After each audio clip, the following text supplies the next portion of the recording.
Hola, soy Lilian Garcia de la WWE y ustedes están oyendo The Statement Show con Zach y Terry. Hi, this is Lillian Garcia from the WWE, and you're listening to The Statement Show with Zach and Terry.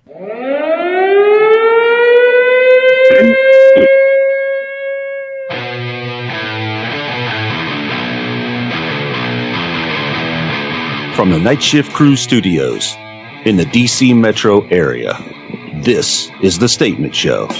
The lights are on. Hey guys, it's Ivonica Gabber. Hey guys, this is Brie Olson. You know what your name is, Dan Dross. I'm Jim Harold from the Paranormal Podcast. Hi, this is Zach Ward, otherwise known as the legendary Scott Farkas. This is Jackie Joy, and you are listening to the hottest podcast around, The Statement Show, with Terry James and Zach Gahey.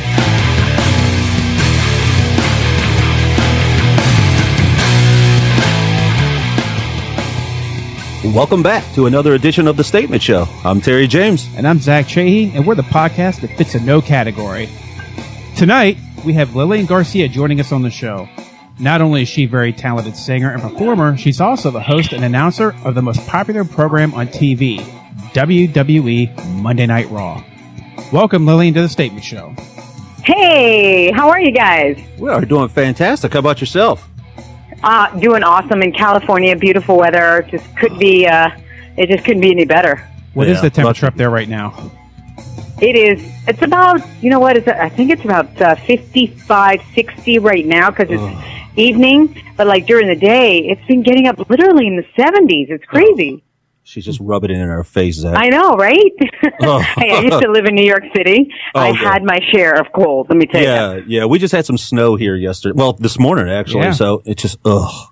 Well, our temperature up here goes up and down. So it's 70 one day, and then it's 20, something the next. So yeah, it's kind of been crazy this year, for sure. Mm-hmm. If you're used to the New York weather, then you're definitely used to D.C. So, yeah. Now, do you live close to... You live close to the beach or kind of city? Oh, I do, which is awesome. Yes. When I moved from New York, I was like, okay, if I'm going to move, I'm going to make it good. Exactly. You're making there me you so go. jealous. Oh, my goodness. Well, I feel like I have a ton of things that I want to talk to you about. But first, we did kind of have a quick question. What was your first involvement? Was it the singing or was it with the WWE? Or did it kind of come at the same time for you? Oh, no, I've been singing since I was 5 years old. Oh, really? Wow. Yeah. So my dad started taking guitar lessons when I was 5, and the instructor would come by and he would be playing some songs, like trying to teach my dad. And my sister and I would just start singing with him. And then all of a sudden he was just like, whoa, what's going on? And he put us in competitions together, and we sang for many years together. So, and I actually, my first band was when I was 14, and my mom would chaperone with me every weekend. So instead of me going out on a date or going to football games or anything like that, I was out performing with my band. So it was a lot of fun. I've always had music in my life, and so it was funny because when I got called to do the WWE, I had an agent in New York, and I almost didn't even go to the audition because I told him, I was like, what in the world could I be doing in the wrestling world? And because I'm like, I'm a singer, so how does this, work into it? And he was the one that said, look, just go. You never know where things are going to lead you. And I'm so glad I did. So glad. So, okay. So you're thinking, I've got this music career thing. I'm sure you had your music career blinders on. Then you get this phone call and you go into your interview. Now, is this with just the WWE, like the execs, or was this with Vince himself, or how did that go?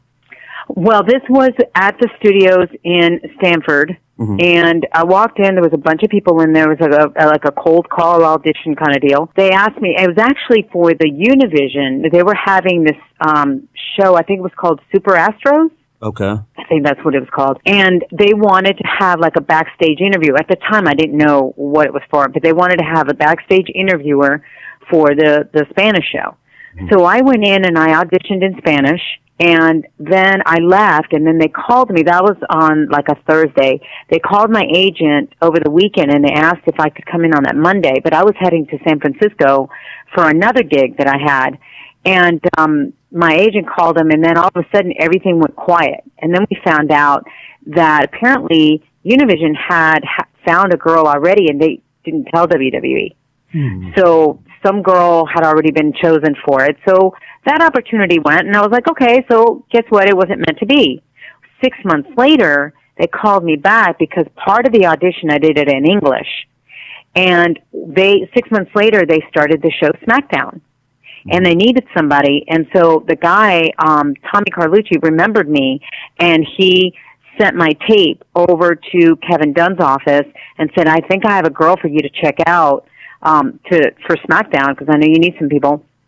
And then they called me back in. So it was wild. When I got the call back 6 months later, I was like, oh my gosh, this company again. You know, and same thing. I was hesitant, but then I remembered what my agent kept saying, just go, you never know. So I went in, and I met with Chris Chambers, and Michael Cole was there, and did, you know, more interviewing, more auditioning, different things that they put me through. They put me through the commentating, which is crazy hard. Oh, that because you have people like talking in your ear the whole time that you're saying stuff. And and then all of a sudden they called me, and they're like, look, we'd like to try you out for 2 to 3 months. You could quit at any time. So they made it so obvious for me, and that's the way I was always praying. I was like, hey, just make it obvious if I'm supposed to take this. And it was obvious. I mean, it's like, who would say no to that? I mean, you can quit at any time and try it out. So I was like, okay, let's see what this is all about. And I showed up at Iowa State University. That was August 23rd of 1999. And they didn't tell me till 3:30 that afternoon that I was going to be ring announcing that night. Oh my God. I was like, what? And then I sit and I get all my notes from Tony Chimmel. And then they bring me out to ringside an hour before so that I could watch him do it. Now I only have, think about it, 3:30 is when I've got told. I'm writing out notes with him, about an hour's worth of time with him. Then I've got about 45 minutes to get dressed. Then I'm sitting at ringside. Now we're going Central Time, so now we're an hour earlier. So I'm at ringside around 6 or so. I'm watching him do Sunday Night Heat, and then that's it. I'm going live on Raw. And I get told at ringside when I was rewriting all my cue cards, I get told 20 minutes before we're going live that I can't use cue cards. Oh. And I about died. I was like, look, goodness. I used to watch wrestling as a kid. I know if you put Andre the Giant in there, I know who that is. If you put a Ric Flair, I know who that is. But right now, I don't know who Hardcore Holly is. Right. You know, exactly. I don't know who Stone Cold is. I don't know who some of these people are because, you know, I didn't watch when I went to college and all. It just kind of like, that's what, you know, it's normal if it goes in and out of people's lives. I would imagine they get kind of upset if you don't announce them correctly too, right? Oh, here's the thing. Nobody knew that I was so green that I'd never done it before. Mm-hmm. Nobody knew, this is all the fans, nobody knew, even the people that I work with, had no clue that I was getting thrown into this job with no kind of prep and no direction, no nothing. But you know what's so crazy? I look at my life, and that's exactly how my life is. And if my mom, she put me in, not swim lessons. No, let's put her into the swim team without knowing how to swim. So you were thrown in and you had to learn to swim, huh? I had to learn how to swim. Then I got put in radio, and I got my own morning, I was in the morning show. I got thrown into that. And then from there, they were like, hey, we want you to do the afternoon show. And I'm like, okay, but how do you work the board? Nobody taught me how to work the board. I'm like, I show up on one day, and they're like, here you go, take it away. I'm like, oh my God, I messed up so much because I didn't know, so much dead air. But I think about that, like all of those flashback moments came to my mind that night. And I really thought I was going to get sick. I was so nervous. I wanted to run to the back and just say, I can't do it. But then I was like, no, I just kept telling myself, you got this. And luckily I have photographic memory. So if I see something written, I can remember it. And that's what I did. I just kept, would see the piece of paper in my head and would just read it off. But I just messed up so much. And just fans didn't have a clue. And here I am replacing Howard Finkel and Tony Chimmel. I mean, it was crazy. Yeah, so who was your first announcement? Who did you bring into the ring first? I'm curious. Do you remember?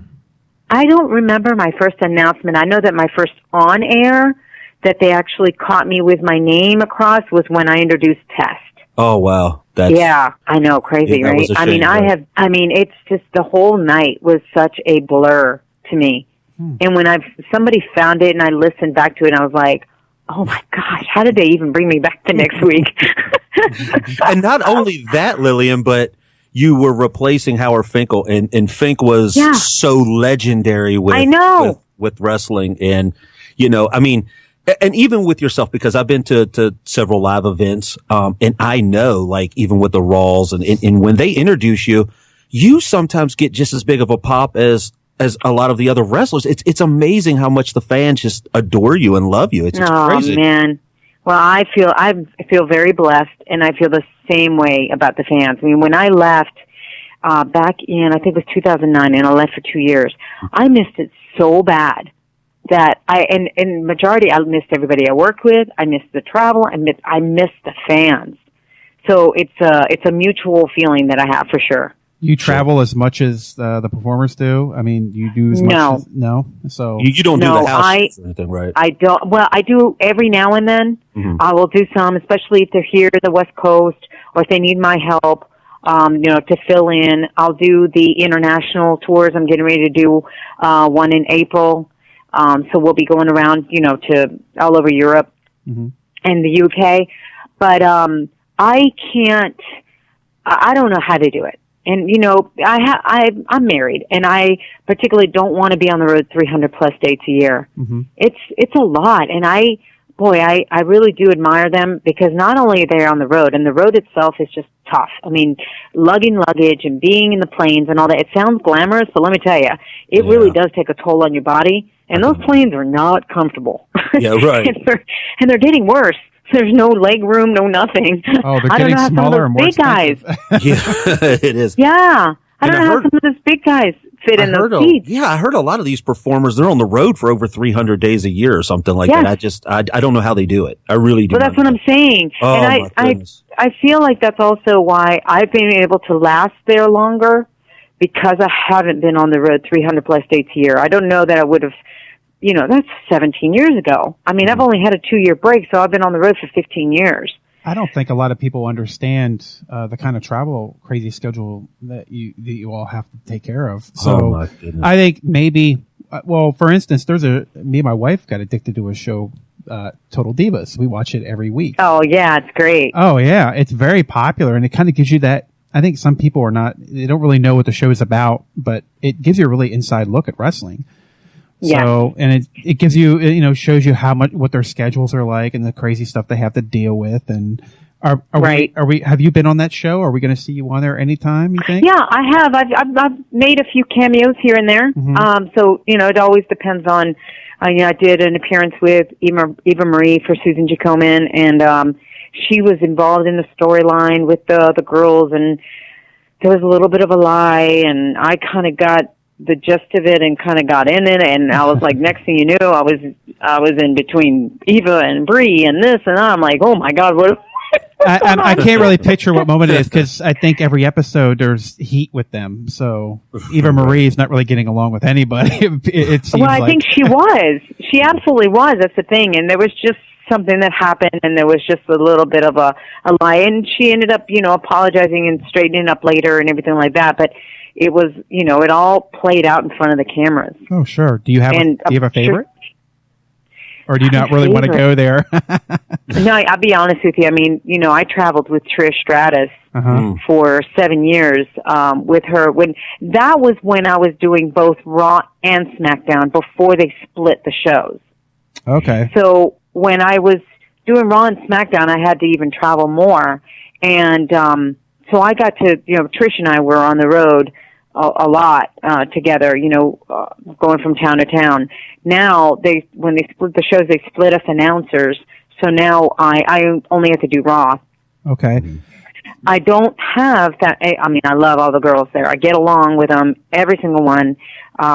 We were just saying that. I was just in the locker room the other day and had the music on where I was sitting there singing and all that, and I was like, God, it's so nice to come to work and enjoy the people that you work with.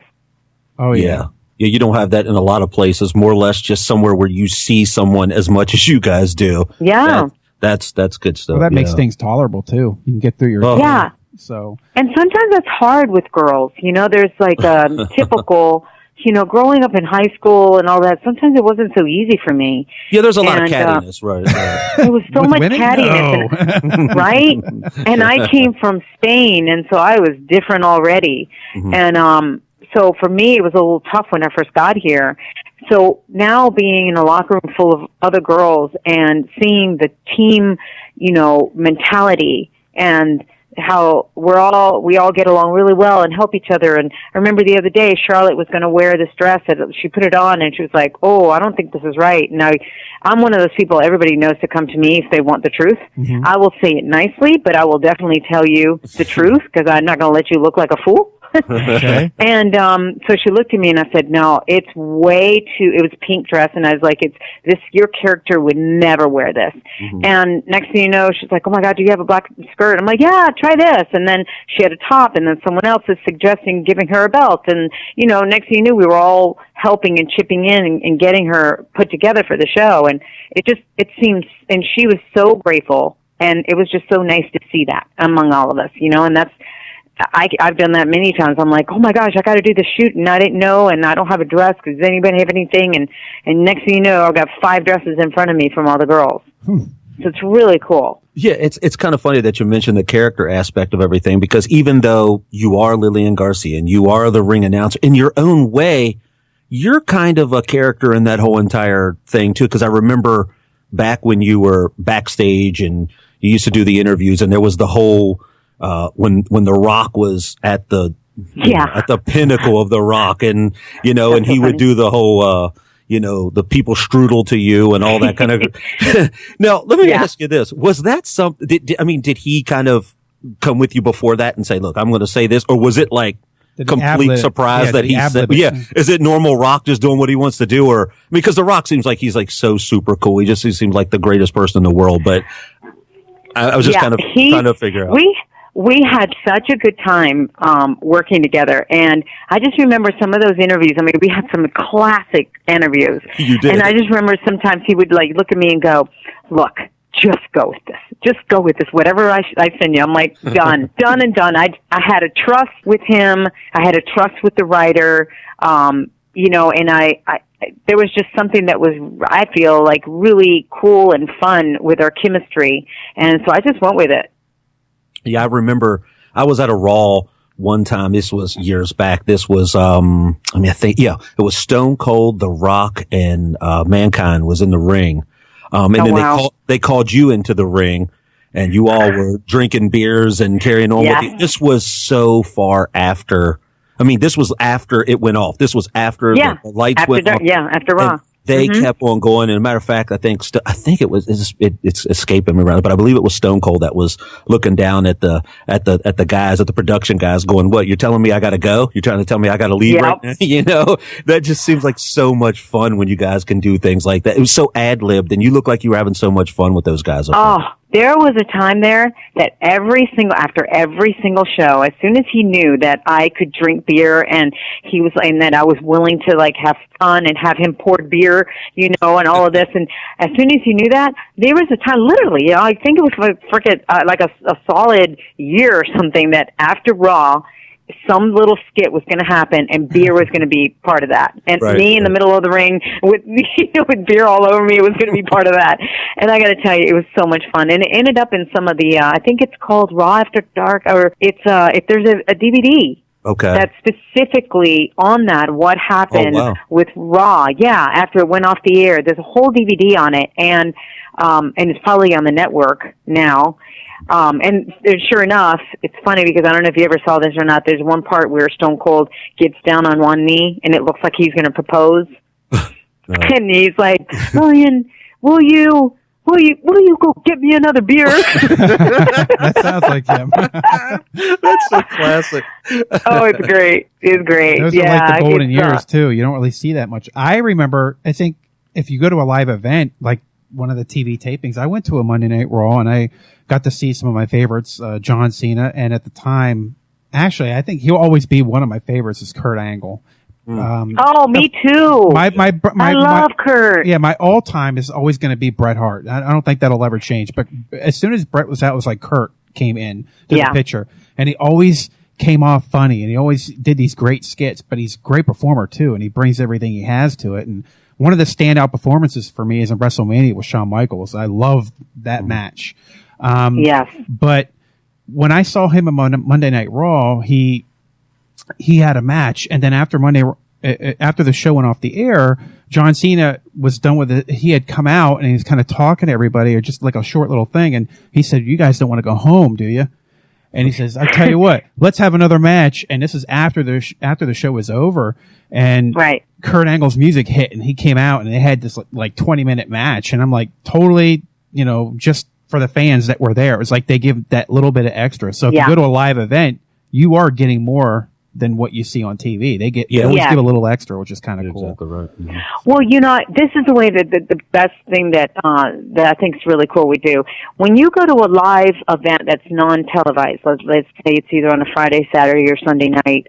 Sunday not being the pay-per-view night, but if it's a non-televised event, you're going to get a show where the guys can actually cut up a little bit more. Mm-hmm. They're going to be doing some. They really sometimes cut up in the ring and stuff. So you get that kind of show, which is fun to see. TV show's a little more structured. Obviously, it's bigger, grander as far as the stage and, all that, because it's exactly what you see on TV. It's unbelievable when you see it, especially. But you also will get some things that happen before the show and then after the show. Yep. Really good about trying to give something special to the fans that actually pay money and go to the actual show. Oh, you get what you pay for, too. I went to a Halloween Havoc with WCW back in the day when they were having the Monday Night Raw Wars, or the Monday Night Wars. And I'm going to tell you right now, it was kind of all over the place. They would screw up on the music. People would come out and there would be no music, or the music sounded like crap because they had crappy speakers. And I've been to maybe 5 or 6 different live events with WWE, and not one of them was bad. And that was back in the day with Razor Ramon and with Diesel. Wow. And they're bigger in life characters. And just like today, I think I'd like to go see another live show, but I've been waiting to see when they come out into the DC area. I want to see Brock Lesnar. I want to see John Cena, and I'd like to see Natalya. She's my favorite diva wrestler. Oh, that's cool. Yeah, that's great. She comes off to me, is the best wrestler in the divas division. Not that I don't like any of the other ones, but I just like her style. She's very realistic, and she reminds me the most of Brett too. So yeah, for sure. Yeah, she definitely has Brett in her for sure. He runs in the family. It's funny that you were mentioning the house shows, because I remember the last time I went to one of the house shows, as you were saying before the show, Mick Foley, this is how long ago this was, but with the house show, anyway, because I've been to several live, the Raws and the SmackDowns, but the last house show I was at, Mick Foley was actually there at ringside before the show signing autographs.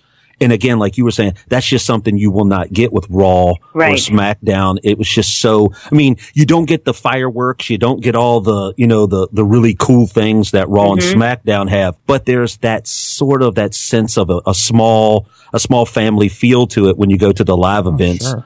I feel like Vince should be paying us for this interview. Well, all right. Well, wait a minute. I got a question for it. All right. So here's something. In your opinion, a fan comes to the show. What is the best opportunity they would get if they want to try to get an autograph? What would they have to do to try to get an autograph without obviously jumping over the gates and making an ass out of themselves in the show trying to get on the ring? So front row seats. Front row seats, okay. No joke. The closer you are to the ring, obviously, the more chance you're going to get that when the guys come, walk by, high five and that kind of stuff, which is more so they get to do that on the weekend live events than they do on the actual TV shows. Yeah. But that's more of an opportunity for that to happen and bring, whether it's a magazine or a poster or something, and have your pen ready and right by the ring so that they can, when they come by, they can sign it. Sure. Okay. I remember when we went to an event back in Hershey, PA. It was a really early event, and this was back in the day with the Body Adonis. We actually went to dinner right. We left a little bit before the show was over because we knew the traffic, and we went to the Applebee's right down the street. Not to try to give it away, but we went to the Applebee's, and a lot of them apparently had left the show early because they were there eating. So we got the body of Elvis and Sonny's autograph, and the Undertaker was there eating too. But we didn't approach him. He kind of had that look like he wasn't in the mood. So he looks like he has that mood all the time. But I bet he's so cool though. But it just seems like he looks like he's just stay away from me, people. No, he's really awesome. He's so awesome. He's been really, really awesome to work with.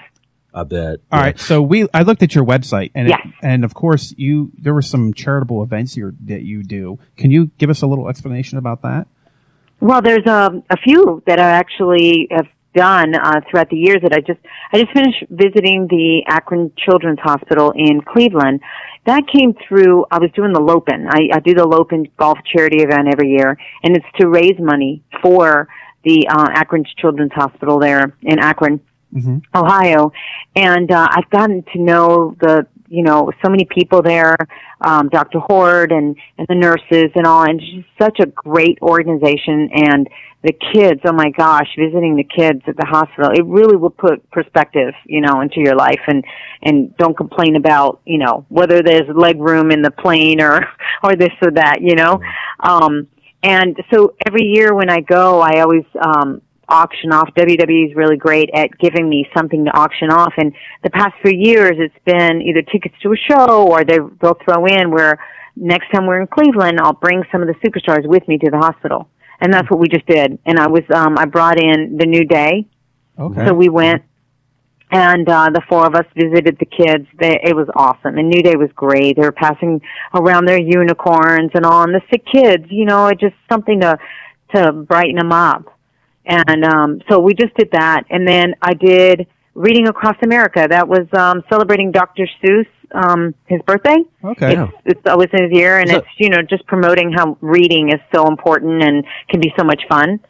Oh, okay. So I just finished doing that at Lindbergh Elementary School here in California. And then next week, I am the ambassador once again for the third year in a row for the Susan G. Komen race at Dodger Stadium, and I'm singing the anthem. Nice. Yeah, at the beginning.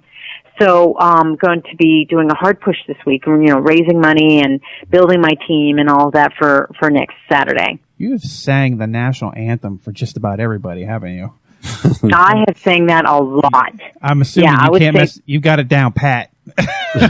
So. Pretty much, but you never know what happens with live. It's just one of those things that I never take anything for granted. I always get nervous before a show, whether it's going to be announcing or whether it's going to be singing. I get those little, butterflies in my stomach, but I got to tell you, I welcome them because they keep me on my toes. Well, is it scarier doing like a national anthem in front of a live audience or doing, the wrestling in front of? Well, you screw up the national anthem, you're making every off.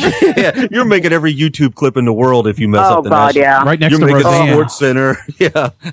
It's funny because definitely screwing that up is way worse than me, screwing up a name or something like that, which is not, trust me, I don't like to do that. But people understand too that, it's just like commentators, they'll say something and then they're like, oh, excuse me, and then they fix it. It's a little harder for me to do that ring announcing. I'm not allowed to do that. Right. So when it goes out, it goes out. But for some reason, if I screwed up the national anthem, that would be, that's a nightmare. Let's not talk about it. With WrestleMania coming up on April 3rd, tell us about, I know you've done WrestleManias before, so tell us about that thrill. It has to be the most electric thing in the world when you have that many people in wrestling's biggest show, the biggest stage at wrestling, the Super Bowl, if you will, of wrestling. Yeah. That has to be the greatest thrill in the world to do that, right? Absolutely. And I get it. It's one of those things. I've been fortunate enough to announce, and I've also been fortunate enough to sing. I actually, in fact, I can't believe this, but I actually hold the record for singing at the most WrestleManias.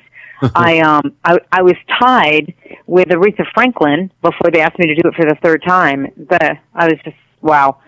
So, which was in Orlando, I think it was, or Miami, Florida. Was it Orlando, Miami? Now I can't remember which where the WrestleMania was, because everything blends together. You go through so many cities every week. I don't even remember where I was last week. Like, it gets to be like that. But do you have a favorite when you go to those cities? I mean, is there a specific city or arena that you like? Can you really answer that honestly? Because every city you go to, you don't want to make it sound like you don't like them. So you're going to say, I love Philadelphia. Oh, I love Chicago. Oh, I love Hershey. You know? I mean, like, is there a certain a certain group of people? Is there just a certain where the stadium sits, or just the city that you go to is that much better than the next? I mean, or are they all kind of the same? Yeah, I mean, I like anywhere that when I get in there and the crowd is just going crazy and there's an energy. Yeah. That makes it fun. I don't care if I'm in Philly. I don't care if I'm in DC. It doesn't matter where I really am. It's all about the crowd and the energy of the crowd, and because that really everybody feeds off of that, and we crowds not into it. It's funny because some places where the crowd's like so hot, and then you'll go to the same place a few months later, and then all of a sudden it's like, hey, what happened to you guys? Wake up! Right. Yeah, and and you don't know why. It's the same show that this, but you don't understand why are they so quiet tonight. But sometimes it could be that it's below 30 degrees outside. And I've literally had to be like, hey guys, I know it's cold outside, but let's make a lot of noise in here, trying to pump them up, because I think that's what it does too, is like the weather just brings people down at times. Are you you're the first one to come out to the ring though, right? So yes. I'm the one that's in charge of pumping up the crowd and setting the mood, and that's why I can't have a bad day. Well, first of all, I mean, they're all buy tickets to come to the show. So you get there, then you go in and you sit down for an hour and a half, 2 hours. Your butt hurts because you're waiting for the show to start. You're excited. You come out, you're the first person they know, so people go crazy. So I guess that's got to feel good. Oh, absolutely. Of course. So that, and they get crazy for the referees because so they recognize them too. What other show they get crazy about the referees? So I mean, some of these refs have been there for so long that they definitely become part of the whole thing. It's like, oh my God, they're a superstar in their own right, and they're celebrity, I should say, in their own right, because they've seen them for so many years. Okay. Well, you had spoke earlier, and I think you broke every man's heart in the world when you said you were married. But does no? I can't be alone. Come on. I know. The funny part is when we were going through all these emails, which I'm sure you hear these questions 1,000 times over, but it's funny because I had please throw them at me. No. I say I had like about 4 of them that were, ask Lillian if she's single. Ask Lillian if she's single. Oh, how so beautiful. So, yeah. You've never heard that one before, right? Here, thank you. Thank you.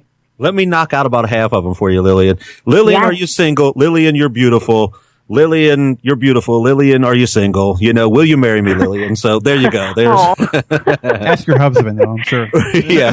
Oh, I got to tell him if he ever gets out of line, I'll be like, I know where I can get somebody up. Right, exactly. Oh, the last one here about we had one that he wanted you to sing him Happy Birthday. Yeah. I mean, that's crazy. Aww. You get a lot of people asking you to sing things. His name is Michael. Happy birthday to you. Happy birthday to you. Happy birthday, dear Michael. Happy birthday to you. Oh, there you go. Wow, Michael. There it is, Michael. Wow. Oh my goodness! I've done that at ringside before too. Like as I'm getting ready to go out, the show is done. I'm high fiving with the fans, saying goodbye, and then I'll see somebody with a sign, "My birthday," a little girl or somebody will tell me that, so I'll find out their name and I'll sing for them. I mean, it takes 2 seconds to do that, and it brings such a smile to their face. Why not? Now, does your husband get a chance to travel with you, or does he stay at home and all that kind of good stuff? Majority, he works in California, so he's here. Yeah. But there are times that he does get to go with me, and he'll definitely go to WrestleMania. Oh, that he hasn't missed yet. Yeah, I'm sure. He's like, nah, I'm not going to worry about Detroit so much. But if you're going to Milan, then then I'll head with you there. Oh yeah, Hawaii, Milan, yeah. Yeah, he hasn't. He actually hasn't gone overseas. They're really not supposed to. We really can't take anybody overseas. No. Those are like really strict tours.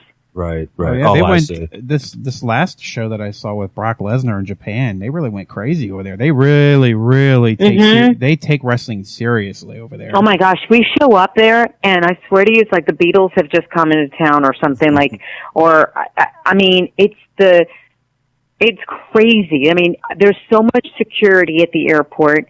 And so many, I mean, you can even the buses, to try to get the buses out of the airport, it's surrounded by a sea of people. It's unreal. It's so cool.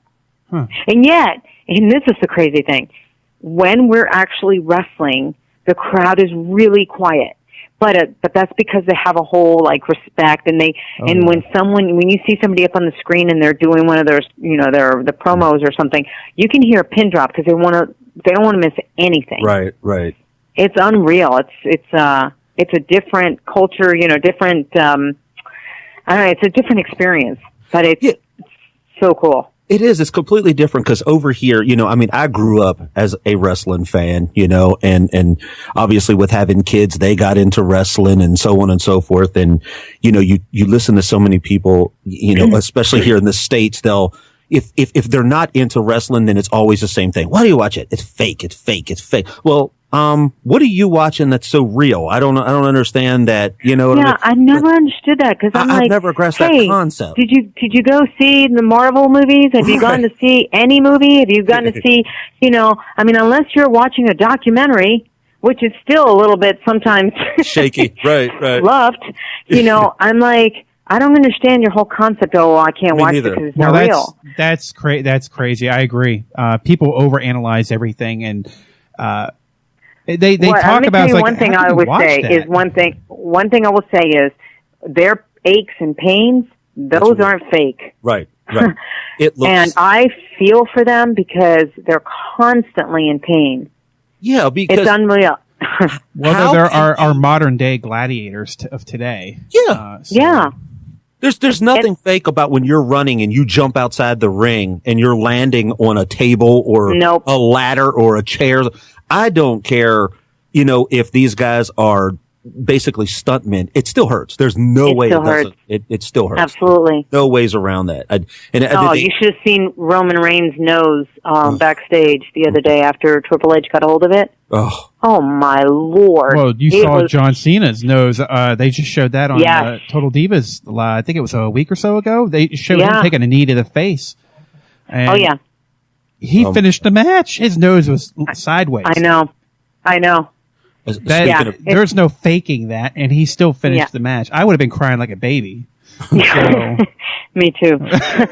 Speaking of Triple H, I was at a SmackDown and I had the seats where it comes right down the ramp. I was literally right there by the ramp, right by that ramp. And he walked past me and I realized real quickly how less of a man I really am than Triple H, because this guy is enormous in person. He is. And you do not realize how big these guys really are. Oh my God, yeah. I mean, The Rock actually stood beside me, and was kind of doing his little show. And I'm just, you're sitting there looking at this man I like women. I have no problems admitting that. But in the same sentence, you're looking at The Rock like, oh my God. I know, right? It makes you feel like a little man crush.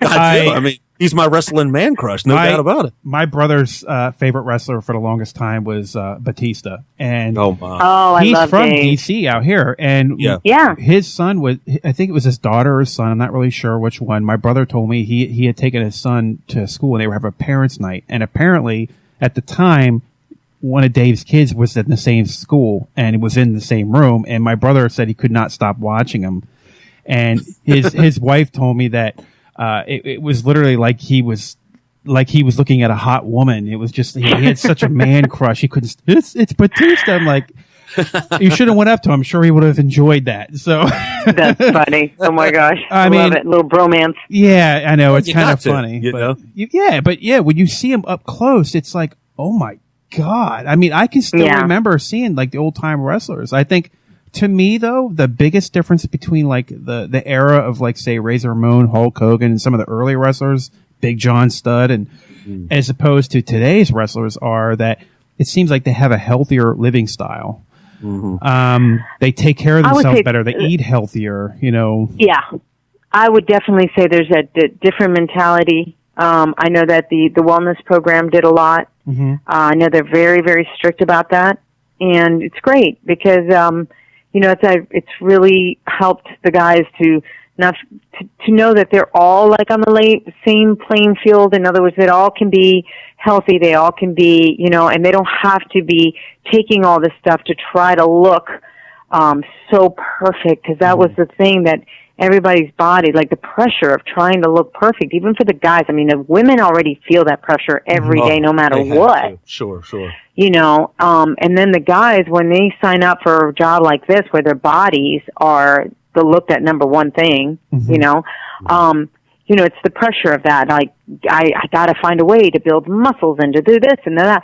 So when the wellness program came about, it just feel like it was great, because it put everybody on hey, you don't have to deal with any of that. You can just look the way, do your best in the training, whatever, and this is good enough. Do you have any problems with trying to eat healthy when you're on the road? Do I? Oh, yeah. Now, I got to tell you, I actually had something that happened to me, but it's become quite the blessing. So I had this house that I lived in. It's about a year before I started with WWE. And I didn't know, I was always sick, and I didn't know what was happening. And then I found out that the house that I lived in had black mold. Oh, wow. And I had lived in it for 2.5 years before I knew that I had it. So I had ingested it, and it just got in my lungs and just really messed me up. Sure. So what happened is that now, luckily, I found this amazing doctor in New York, because I was constantly on antibiotics, constantly sick. I had, sinus infections, respiratory infections. I was on antibiotics like every 3 weeks. And luckily, this woman put 2 and 2 together with everything when she saw my levels of mold and all that were so high and all. She put me on a mold-free diet. And she told me, hey, okay, I need you to do this diet and do it strict for 2 weeks and see how you feel. Well, I got to tell you, after those 2 weeks, I was like, wow, my whole life, everything changed, because I went from feeling sick and tired and, I was in bad shape. You said a mold-free diet. Mold-free diet. What exactly is that? So mold-free diet is nothing that ferments. So no dairy, no soy, no vinegar, no melons, nothing that can possibly ferment, like no yeast. I'm trying to think what's left. No, I do eat a lot, and that's what I'm saying. So it forced me, here's the thing, it's basically no preservatives. So I don't eat any preservatives, which is really bad for you anyway. And I eat everything fresh. I mean, I eat from chicken to any fish. I'll eat steak. I'll eat, any meat. So you stay away from processed foods, yeah. Exactly. I don't eat hot dogs. I don't, I just eat, nice organic, chicken or whatever. And then I'll cook it with, I can have any vegetable. The only one I can't do is mushroom, obviously, because that's, mold. I love mushrooms. Oh, I don't think I could I used to. It's that and coffee. I couldn't get up coffee. But yeah. She's making me want to give them up, though. Well, I've heard the story where you go in the grocery store and you should always stay on the outer edges of the store where all the fresh stuff is, and then all the aisles that's exactly all the processed foods. That's true then. Yeah. So, that's exactly how I've shopped, and I noticed that the other day when I went in. I went, well, I never go down the aisles. Like I don't know the last time I went down the aisles. I'm in the produce section, like produce or the. The fruits and the vegetables and then the meats and, I'll eat eggs and potatoes, sweet potatoes, not regular potatoes, sweet potatoes. I mean, I eat so good. So, it's a little tough on the road. Do you ever see like that show, Man vs. Food, where he's doing all these food challenges? We'll never see you doing something like that. Like, ever since I saw, there was Epic Mealtime did this thing where Luther Vandross invented this burger, and it's 2 glazed donuts with a bacon cheeseburger in the middle. In other words, the donuts are the buns. And all I could think about was trying that, yet you make me feel so guilty. You know what? I always say everything in moderation. Sure. What is your guilty pleasure? What is your guilty pleasure? Cupcakes, cake? Yeah, you gotta have something. I can't do that because I can't do any dairy. Nothing. Okay. Did you say steak? Oh, I love steak. No, that's cake. You said cake. No. For dessert, oh my gosh, what do I usually do for dessert? I'm trying to remember. I'm trying to think if what my splurge is. So there's nothing. We're not going to see breaking footage at TMZ with you outside the grocery store at 12 midnight with a dozen donuts stuffed in your mouth. You're like, oh my God. I know. I will say that there are times that I'll look at a Krispy Kreme donut and I'm like, oh my God, I miss you. You just can't do it, huh? No Krispy Kreme donuts. Oh, that's no. I gotta say, I went with my husband. I took him. It was his birthday I think it was last year in October. So I took him for his birthday to, part of his birthday. There was a bunch of activities every day that I had done, like we did doing birthday week. And one of them, he loves, theme parks, and so do I. So I took him to, Universal. Okay. Mm-hmm. And in Florida? It was either Universal or Disney. No, here in California. Oh, okay. So I decided that I was going to cheat and I was going to eat everything under the sun that I usually can't eat. Now we're talking. I had pizza. Mm-hmm. I remember I had donuts. I had ice cream. I had, do I remember? I had a hamburger. Yeah, but Terry, the difference between her and us is she says I have pizza. She probably had one of those thin slices where we eat a pizza. Bite. Yeah, no. When you say a pizza, we eat a pizza. No, a whole pizza. You don't know. No. She says a donut. She probably sniffs one. We eat a dozen. You can eat. Yeah. Right. Oh no. I eat. I can eat like you have no idea. It's actually a blessing that I have this allergy because. Otherwise, I think I would be 300 pounds. I can eat. You could eat whatever you wanted and you would never gain weight. And I actually I was at Food Lion, went past the donut aisle and gained 3 pounds just by looking at the donut. Oh, yeah. You could eat whatever you want, I guarantee you. No, I can't. Do you have a favorite restaurant? Oh, yeah. Yeah. Is there a favorite place that you go to? Or do you have a favorite restaurant? I mean, without maybe. A favorite restaurant? Well, if I tell you my favorite restaurant, then it's not going to be, my secret anymore. Well, that's my thing. It's like, is it a big chain or is it just like one of these kind of private? No, deals? I can't do chain restaurants. Really? Yeah. Yeah, unless it's like a Roots Chris or something like that. I can eat, at a steakhouse. Mm-hmm. But I can't do like Applebee's or I can't do any, McDonald's or Burger King or anything like that. No, but I can't do nor do I anymore. want to be honest with you. Right, I mean, I don't feel good when I think about the way that I used to feel before all this happened. To the way I feel now, it is night and day.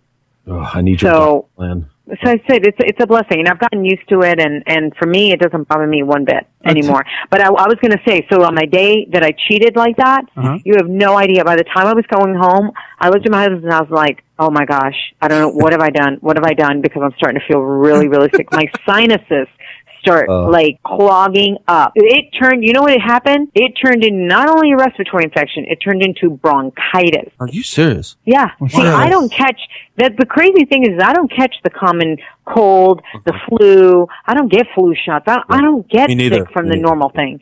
Right. But yet you give me a piece of cheese, you give me a, donut or anything like that, and then that's it. I'm sick. It's so funny that you're mentioning all this because I feel like I'm on nose sprays or whatever for my sinuses or whatever. Maybe it's just the dairy and stuff that I'm eating. I've never really looked into that. That's funny. They say dairy's not really meant for you to drink. It's not good for us. That's why there's all these alternatives. I drink almond milk with everything. I can't drink it by itself, but I use it for creamer and everything. I don't use milk anymore. Wow. If we make pancakes, use almond milk. You don't even know the difference. You really don't know the difference. Almond milk is awesome. Either almond milk or rice milk. Those are the two that I go to as well. They're great. And milk, we're the only animal that's drinking another animal's, milk. Well, the thing about it has to be it has to be pasteurized just for you to drink it. That's not natural. Yeah. So exactly. But no, I mean it's great. I mean that I've been thinking about trying DDP yoga. I love DDP yoga. I did it. I was hit by a car, a few years ago. I did hear about yep. As a pedestrian, oh gosh, my back and all of that have really suffered through it. And DDP yoga is really, really good. Oh yeah, he's had this transformation documentary he did with Jake the Snake Roberts, and he's helped Razor Ramon. So I've watched a couple of these shows where they were talking about what he's done for them, and then I've heard Chris Jericho talk about on his show about the DDP yoga and what it's done for him and his injuries. And I really, it's not expensive either. I think anybody can really afford it. So it's something I've been absolutely. into. He's so animated on there too. His energy will keep you going. It's really great. Have you met him? Oh God, yeah. I worked with DDP. I announced I was there when he came over, to WWE for a while. Okay. I was there, so it was it's really cool. He's a great guy. Last year, we sat together for the Hall of Fame. Okay. Oh wow! Well, so, I know you've got a billion things that you're doing throughout the week, but when you finally do settle down and you get seated and you're watching TV with your husband or whatever, what TV shows do you like? Is there anything special besides WWE? Don't even say Oh that. yeah, obviously. Don't you do WWE? No. Yeah, don't take the easy way out. Yeah, don't try to kiss Vince's butt now. Come on, now. Okay. Hey, it's Triple H now. No, I love movies, but I also I love Game of Thrones. So yes. I cannot wait till April. Yes, love yeah, that. I think Is Jon the new Snow one's coming dead, out. or are they bringing him back? What do you think? I don't know, but Yes, I don't know. They're bringing him back. I would think they're bringing him back, but I don't feel like he's going to. Maybe he's just going to be one of those when you get images of people. Yeah, from the or dead, flashbacks maybe or something. I don't know. Yeah, maybe it's going to be like that. I don't know. think they're going to. I think imagine. that king that he got the dead king. I think he's going to bring him back to life, and he's going to be one of their leaders. I see it coming to that. To be honest with you, that's where I see it coming. Now, aren't the books already written? Don't people already know what's going to happen? I don't think they're. I think they're kind of a guideline. It's like The Walking Dead, another one of my favorite shows. So I think it's kind of a guideline, but they don't have to follow it to because he's already said he's writing another book, and they're not going to use it in the show. They're not going to use that part of it. So, well, luckily enough, I don't read at all, so I don't have what the books do. I don't have any idea how the books. Oh my God, that's so funny! I just don't know if I could sit through reading Game of Thrones, but watching it and just seeing. Oh my gosh, it's so good. Oh no, I had to watch everything. I'm too lazy to read. Because a lot of and people, I hear that House of Cards is good. I haven't watched that one yet, but I was thinking about starting that one. Me neither. I haven't watched it either. I kind of watch Orange is the New Black and that one on Netflix, but I've never watched House of Cards. Never watched it. I can't get it. Yeah. It's funny because my husband's watched every episode of Orange is the New Black, and I haven't seen it yet. Oh, it's so good. I totally forgot about that one, so that's definitely on my list. It does help getting all the shows and having all of that I've realized it's, when I first started, there wasn't, we had DVDs and that kind of stuff in 99. Think about how fast technology has gone to think that, in 99 we really didn't have, Netflix and all. It's just because, Amazon Prime just came a year ago, But I remember when I would get done and I would go to the hotel room, I remember I felt so lonely. I just had this lonely feeling. It took me a while to get used to being on the road. And then I was like, I should maybe watch, a movie on my DVD or something. And all of a sudden it made me have that time of just on my own watching movies or shows and all that. And really I no longer was feeling lonely. And now I think about there's so much content. You've got, from Netflix to Amazon to Showtime to HBO to this to that. There's so many apps and everything, but it's pretty cool because when you are traveling, you still, I don't know, for me, I don't feel like I got to go travel this or that. I feel like, this is going to be my time to catch up on this show or that show. Or it's a lazy person's paradise. I'm speaking of experience, of course. Right? Yeah, right. So the weekend just flies by. I mean, we are binge watching NCIS right now. So fantastic show. And, I figure we're going to wrap it up here soon, but I'm just curious, what is the last movie you've seen in the theater? Last movie I saw in the theater, I saw Joy. That was over the holidays. Mm-hmm. But after that... and we know it's not like Marine 20 or anything like that, so... No. She's like, what? Who's that? No, I'm trying to think. Oh, my gosh.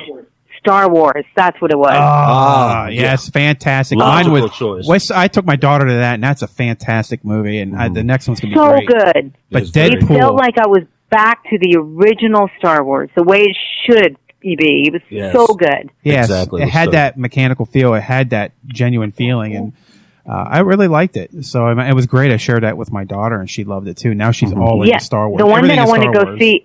I was going to try to go see it today. It's funny because I was going to be at the movie theater at 4 o'clock. I would have missed this interview because, 6 o'clock my time is 9 o'clock your time.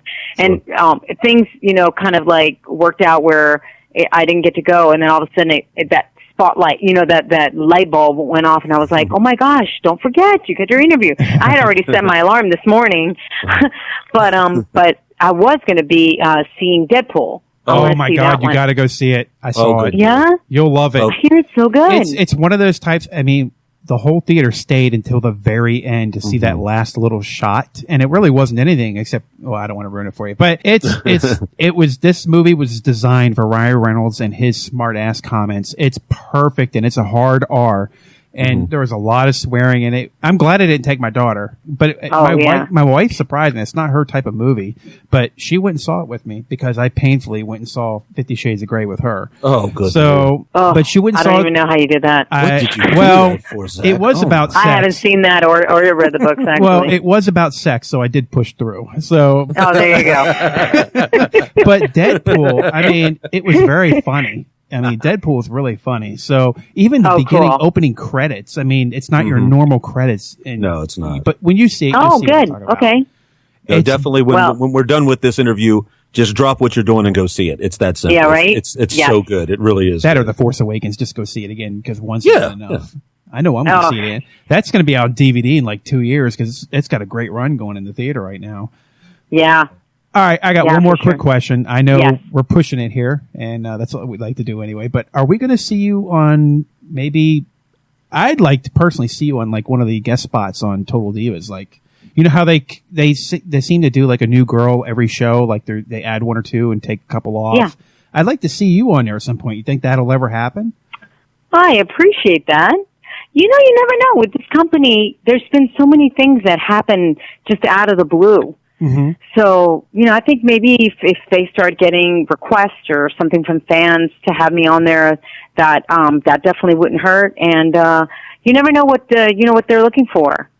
I feel like I could definitely add something different, especially with, you know, my Spanish background and all that would be really cool. Yeah, and then my love for the business from a different perspective, you know, not from the wrestling side, but, you know, it's an announcer side, but it's almost from the spectator side, too. I mean, you know, they had an episode where they show Eva Marie try to do some ring announcing, and I think they showed it. It's not as easy as it looks, and she screwed it up. So there's no way that I could get up in front. My knees start knocking, and I'd be scared to death. I can do this behind a microphone, but when I'm out there in front of people, that's a whole other story. And it's like we were talking before, you get out there at WrestleMania or something where there's 80, 90, 100, whatever many ever thousand people are out there and trying to ring announce or even sing the national anthem. I could not imagine singing the national anthem. Goodness gracious. I don't know how you do it, Lillian. I don't know. Well, I do definitely have a passion for it. I think that helps. And it is just my little whatever it is inside of me that keeps telling me it's going to be okay, it's going to be okay. But it really does amaze me, though, how some people, when, like, let's say you mess up or something, which is going to happen, you know, it's live TV. It's just, I explain it, it's like this sometimes. I'm like, you know, Michael Jordan didn't make every single free throw. Sure. You know, Tom Brady doesn't make every single throw that he makes, you know. It's like, and yet they're considered the best in the business. You're not going to make every single announcement. It's just not possible. It's, you know, it's human, whatever. But anyway, but it's so wild when you, on Twitter, how people will start, you'll have a lot of fans that are so great. They're like, hey, don't worry about it. It's, you know, everyone makes mistakes. You're great, whatever. And then you'll have some of those that just chastise you. And I go, you know, I'd love for you to be in the middle of the ring with that many people with a red light on you, knowing you are live worldwide and see what you do. Oh, yeah. I would. Night after night after night after night. You know, you remember after 17 years. You remember at the very beginning of this interview when you said you thought you were going to get sick? I definitely would have gotten sick. There's no way I could have done that. It would have been impossible. I don't know how I got through it. Oh my goodness. Yeah, and you do it all the time now. So, and I think we just heard that you compared yourself to Michael Jordan and Tom Brady. So, I did. It is, oh my God. Did. Come on. You guys. See, are you trying to tell me you're the Michael Jordan and the Tom Brady of ring announcing? Is that? No, please. No, I'm saying that not every, I'm saying something, somebody brought that to my attention because there was one day that I was kind of down there. I was like, God, I don't know why that came out of my mouth. You know, I messed up or whatever. And they were like, Lil, you know, not every single basketball player makes every single free throw. You know, there were ones that gave me that example. And I was like, oh, you're right. And that made me feel a whole lot better. So I say that, too, for people that are so scared to do things. Go out and put yourself out and just do it because you can't live by what other people what they say and what they criticize, and because it's easy for other people to look back at you and say all these things, but it takes a lot of guts to get out there and do it. And I just say to people, just do it. Yeah. Obviously, I'm just joking with you, but I think with you better be ourselves and your fans, I think they would come out and say you are the Michael Jordan and the Tom Brady. You are fantastic not at all, but at what you do. And before we let you go, please tell us how everybody can get in touch with you and all your Twitter and websites and the music on iTunes. Yeah, absolutely everything. Just please let us know what we can do to help you out here. Yeah, so I appreciate it. You guys have been awesome. Really have. Been a lot of fun. But I'm at LillianGarcia.com, and Lillian is spelled with one L in the middle. So it's the Spanish spelling, Lilian. Also on iTunes, you can just search for my name on iTunes, and pretty much everything that I've done, whether it's in English or Spanish, will pop up. And on Twitter, it's at Lilian Garcia. On Instagram, it's at Lilian Garcia with a number 8, which is my lucky number. And let's see, Facebook, it's Lilian Garcia official fan page. I think I've covered it all. Excellent. Thank you so much. You have been so wonderful, and thank you for calling in. Thank you for dropping Deadpool and staying with us, because but definitely make sure you get out and see it. And you go and tell them that Zach and Terry said we expect to see you on Total Divas. Correct. All right, I sure will. They'll listen Thanks, to us. guys. Don't worry about it. Absolutely. That'd be great. Thank you so much, Lillian, for joining us. Have a good night. And thank you. You do the same. Mm-hmm. Bye. Bye. Well, that was Lilian Garcia. Wow. WWE. Tell you what, if Triple H is listening to this, I expect to see her on Divas. Yeah, come on, man, make it happen. That and Kurt Angle. Come on, man. It's about and time. Not only that, but I guess before that, I guess we should say, Lillian, we'll give you a little bit of a background here. Before the show, we were talking with Lillian. I spoke to her and I said, "Hey, do you have 20 or 30 minutes?" She said, "Hey, I've got, I blocked in some time for you guys. Not a problem." Next thing you know, I think we even went a little bit past an hour. Yeah. I'm sorry, Lillian. You were just such a great guest. I blame it on me. I'm sorry. But it's absolutely Terry's fault. I told him not to push it, but and you know what? It's funny. He never let me get a word in edgewise too. You heard it. You did say an hour. Rude. You did say an hour, but it's just like, and the crazy part is there's so many like backstories and so many wrestling stories that I would love to talk to her about. But it's obvious that she's got probably, I guess, what sounded like, her husband or somebody there behind. Sure. So, she's got family time happening. Who wouldn't want to listen to us, though? I mean, right. She missed Deadpool for us. And she's the Michael Jordan and Tom Brady of ring announcing. She said, she had me dying. She goes, "Jesus Christ." That was hilarious. She's like, "Don't compare me to them. I'll never hear the end of it." But, in all honesty, in her field, she does such a great job. And like she was saying, that is not easy work. Oh, my goodness. No, I dare anybody to get up in front of that crowd. And first of all, just to do the ring announcing and not make any mistakes. Then add the pressure of all those people and the cameras and everything else that's going on. And like you've got beer flowing and the electricity happening, and there's no way. I mean, and I didn't even get into the fact that, I'm sure as she's walking down, she's hearing crass and rude comments from whatever guy out there that, I'm not going to get into that, but you know what I'm saying. And I just didn't want to get into that with her, but I couldn't imagine. Because like you said, she is the first person that everyone sees right from the jump. Mm-hmm. And she walks down, people are hyped, they're ready, and they expect her to come out and just get everyone excited. And if she bombs, then, they're like, "Come on, whatever, get on with the show," but she hasn't. I can tell you, I've seen her live probably 3, 4, 5 different times now. She's amazing. She does such a great job. And like I said, there's no possible way that even with Verizon Center here, what's that hold? 25, 30,000 people or whatever. I couldn't do it. There's no way I could stand up in front of 25,000 people and do it. More or less WrestleMania singing the national anthem. No. Well, let's not forget everybody. She is hosting WrestleMania, the pay-per-view on April 3rd at 5 p.m. on Sunday. And it's at the AT&T Stadium in Texas. Mm-hmm. So I just want everybody to know if they still want to go out there and try to get what little tickets are left. If there are any left, I'm sure you could probably go out there and do whatever you could. Maybe wash dishes. Maybe somebody will let you carry luggage. Who the hell knows? But go out there. I hear they have a really great weekend, and they make a whole weekend of it. Lillian will be there if you're going to, get out there and listen to her do her thing and sing the national anthem. And she's also, like I said, the host. We're going to put a link to her website on our website at www.thestatementshow.com. I didn't say that like Lillian would say it. I'm trying to practice my. Well, here's my thing. First of all, do we need to say the www anymore? I don't know. Do we really? Do we? How many people need? Hold on. I mean, first of all, I can tell you right now, it does work. You don't need to put the W there. Just put thestatementshow.com. It'll go to thestatementshow.com. Let's see. Hold on. You can reach us at www.thestatementshow.com or thestatementshow.com. Or you can reach us at thestatementshow.com. And you can get us at Twitter at Statement Show, iTunes, The Statement, and YouTube.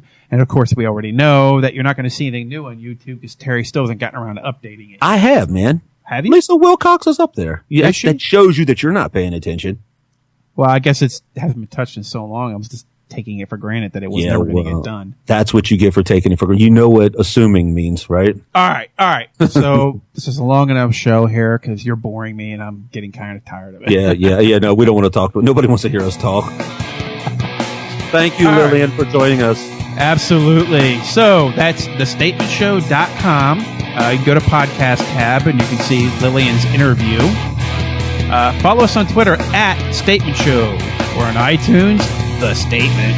We're on YouTube, The Statement Show. You can check out all of our past interviews with the likes of Brie Olson and Dane Drops, Stanton Freeman, Bonnie Rotten, just to name a few. Lisa Wilcox, Fran Drescher. Oh, yeah. Lisa Wilcox, Fran Drescher. So I guess we named a few more. So go ahead, check out our website. And if you want to help support the show, you can go to audibletrial.com/The Statement. You can pick from over 180,000 audiobooks and get a free audiobook to keep. Remember, you get to keep the first audiobook if you cancel. That's audibletrial.com/The Statement. All right, Lilian Garcia, we appreciate you coming on The Statement Show. Terry?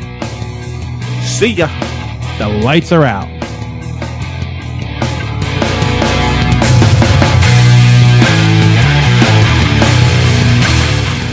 Happy birthday to you. Happy birthday to you. Happy birthday, dear Michael. Happy birthday to you. Look, I like women. I have no problems admitting that. But in the same sentence, you're looking at The Rock like, oh my God. We're not going to see breaking footage of TMZ with you outside the grocery store at 12 midnight with a dozen donuts stuffed in your mouth. You're like, oh my God. I know.